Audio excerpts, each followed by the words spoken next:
तर आज गेलो होतो आम्ही केरळमध्ये मार्केटमध्ये.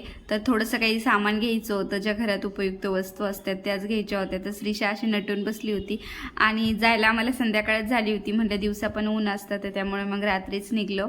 तर इथं आम्ही बेडशीट बघत होतो. त्यांना म्हटलं करा चॉईस तुम्हीच. तर श्रीषाची पण अशी इथे लुडबुड चालली होती की हे काय ठेवलेलं आहे, ते काय ठेवलेलं आहे, ती सगळ्या वस्तू इथं बघत होती. तर मस्त असं बेडशीट वगैरे चॉईस केलं आणि त्यानंतर बिल केलं.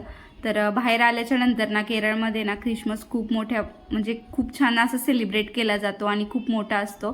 तर आपल्याकडे दिवाळीला कसे सेल लागले जातात तसे तिथं ख्रिसमससाठी खूप असे छान छान दुकानं आणि डेकोरेशनचं सामान भेटतं.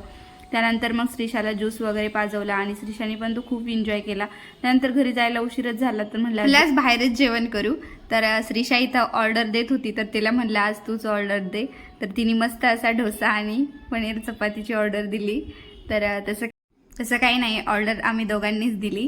तर मस्त असं जेवण वगैरे केलं. तर याचं पूर्ण डिटेल व्हिडिओ मी यूट्यूब चॅनलवर अपलोड केलेला आहे, तुम्ही जाऊन नक्की बघा.